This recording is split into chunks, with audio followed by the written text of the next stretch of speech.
Hearthstone patch 35.0.3 is here. This is our first Cataclysm balance patch, and people have only had one thing on their mind: death to Druid. We'll talk about if it's here or not. So let's just jump right into the thing people want to hear about: nerfs to Druid. First up, we have Hummel Rune Totem. It used to read: start of game, if each spell in your deck is nature, imbue your hero power. Repeat this every 2 spells you cast. Now it's: start of game, if each spell in your deck is nature, imbue your hero power. Repeat this every 3 spells you cast. Now, 2 is less than 3, so it is going to be harder for them to get more gigantic big men. Next up, we have Crystal Spine Cub. Used to be a 1/2, now it's a 1/1. This is a card that really could snowball early, and unfortunately for some other decks that really probably could use this card, um, it's going to pay for the sins of the Imbue Druid. Not much you can do about that. This was kind of on my radar to be the first card that they would nerf in this expansion. It's just very strong, and it's really frustrating when you can't deal with it right away. Bringing it down on health is definitely going to make it a little easier to deal with early on, and should make the Druid's early game a little slower. Wildwood Circle was a 3 mana shatter card. Summon 2/2 treants, give your minions death rattle, summon 2/2 treants. Now, this is one of those cards, when we first heard about the set, everyone was kind of down on Shatter. And here we are, first balance patch, and we're nerfing a Shatter card. This card was very, very strong. They've moved it to 4 mana, probably where it should have been all along. This change is going to help also slow the game down a little bit and make it so it's probably a turn later before they can really get that extra sticky board going. The dev comment is: in standard, Druid has stood out in both popularity and power and has been warping the meta. To address that, we are taking a more comprehensive approach by adjusting several key cards. These changes are aimed at toning down Druid's ability to dominate both the early and the late game. Now, these all changes are really good. I do have some bad news. I think Druid, Imbue Druid, is still going to be playable. I just don't think we're going to see it at the same win rates and play rates, but it's probably still a strong tier 2 deck. You're not going to see the end of it. You won't probably see it for a few days. People usually tend to gravitate away from a deck when it's nerfed, but then they start to bring it back after a couple days, and if they see its win. I don't think we've seen the last of Imbue Druid, but I don't think it's going to be the meta tyrant that it has been. Shaman was also pretty powerful, even if it didn't really have the same play rate as Druid. So they've got a couple nerfs. Skywall Sentinel was a 2 mana 0/3 taunt, battlecry, herald, Alakir. Now it is a 2 mana 0/2. Again, just like Cub, bringing down a health is probably a good way for us to be able to get through it a little earlier. This is a strong card. You would think 0 attack, how strong it could be, but when you combined it with the Herald ability of Shaman, this could actually be quite problematic early and protect things behind it. This is a pretty good nerf. They've also nerfed Flight of the Firehawk. It used to draw 3 minions of different minion types, give them +2/+2. It still does the same thing, only now only gives them +1/+1. This is kind of more in line with what we kind of expected this card to be.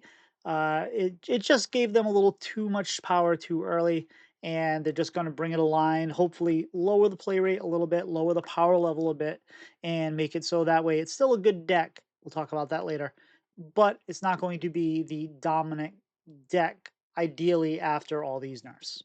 We have one more nerf, and that is gladiatorial combat. This adjustment went from 5 mana to 6 mana. Dev comment here is: for gladiatorial combat, this adjustment is less about raw power and more about play pattern. While it has not been a major outlier yet, we wanted to proactively curb a style of gameplay that can become frustrating when it ramps into large threats too quickly. We made a video about this deck. This deck is a lot of fun, but it's Barnes. People don't like Barnes. So it was fun while it lasted. It's probably still okay, but it's probably going to see a lot less play now. It's going to be one turn slower.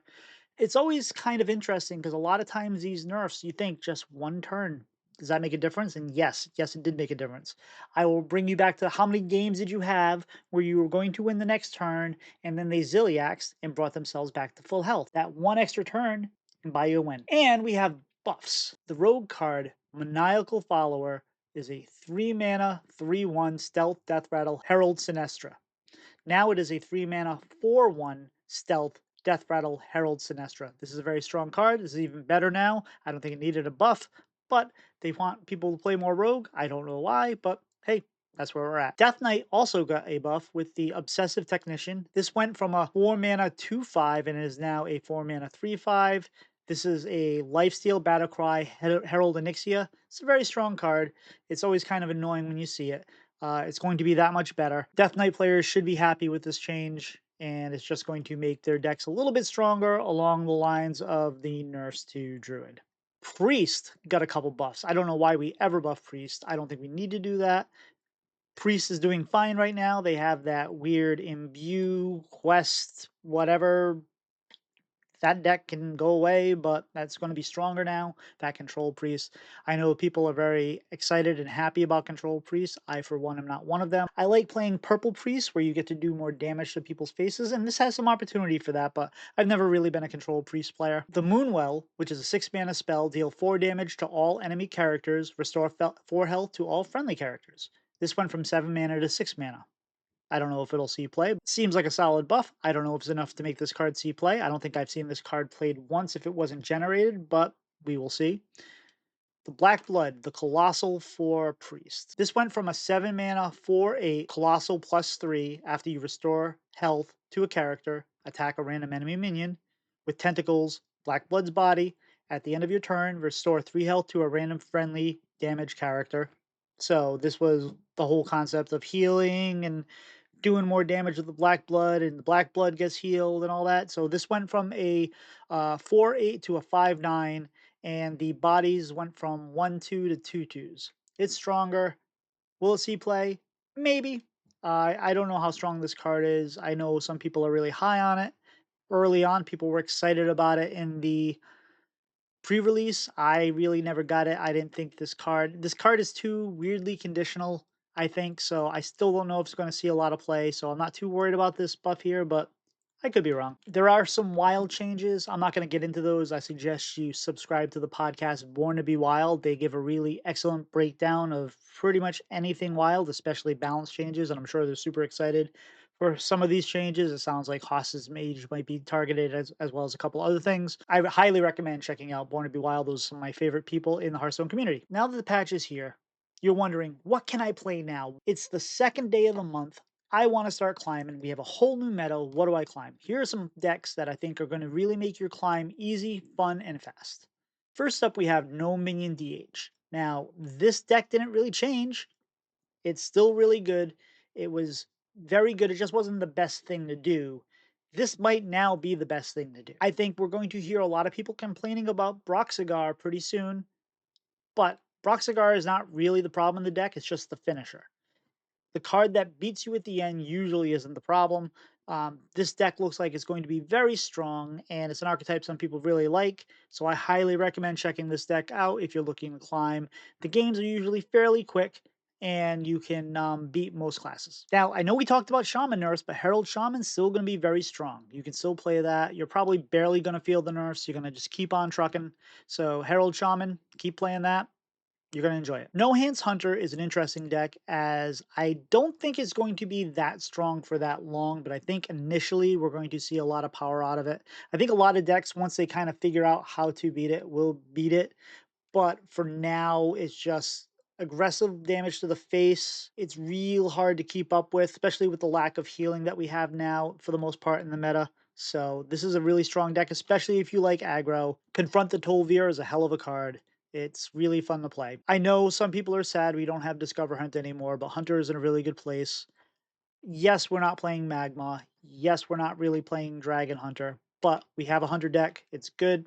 Go out and enjoy it. Dragon Warrior is still solid. It didn't lose anything. It got stronger. It was one of the better decks to play all through the first couple weeks of Cataclysm. Again, it just wasn't the best thing to do, so people were playing things like Imbue Druid, but now it is back. It is really strong, and it beats just about every class. If you're looking for probably the most well-rounded deck to play right now for climbing, it's a strong deck, it's powerful, and you win a lot of games with it. One final deck I would recommend is End of Turnitin, as they're calling it, but basically Aura Paladin. This is another deck that just got better from Cataclysm. We took the Aura Paladin and we've added an End of Turn shell where we get to do 2 damage to the board multiple times. We get to get Divine Shields +3s. This deck is really, really solid. The only thing that was holding it back really was Imbue Druid and just basically the fact that there were better things to do. This deck is going to emerge as probably a top tier deck, if not tier 2, tier 1. You really can't go wrong playing this deck. It's a lot of fun, especially if you like making big minions and growing them. There's a lot of potential here. Highly recommend. Those are 5 decks you can play. I would suggest one other thing. It is the second of the month. You have all month to climb. You have a brand new meta, and today is basically like the meta has been released again because we've taken some of the outliers like Imbue Druid, brought them back down in line, and now some of these other archetypes hopefully can grow and shine. So if there's decks that you're looking to play, if you're excited to play some deck that just really didn't get any traction, play it now. It doesn't matter. Your record as you climb isn't really that big of a deal.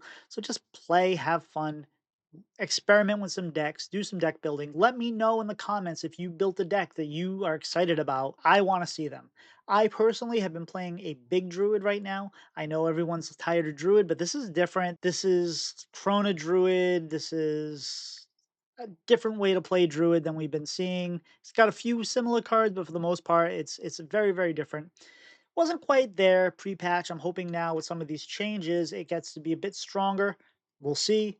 I'm hoping to get a video about that soon. But I want to know if you have any decks that you're excited about. So let me know in the comments how you feel about this patch and what you're excited about going forward. You can find me streaming most nights at twitch.tv/Tito Santana HS. You can subscribe to my YouTube content. We'll have lots more coming for Cataclysm. You can also listen to my podcast, Bread and Butter Hearthstone, where we talk about how to get better at the game. And also, we interview members of the community, people you know, people you're excited about, people that you like to watch playing in the professional tournaments, people that you like watching streaming. If there's someone we haven't interviewed that you would like us to, let us know. We would love to have them on. I think that's it. I think I want to go play right now. So I'm gonna go check out the new meta and see what we can figure out. Hopefully Big Drew is here.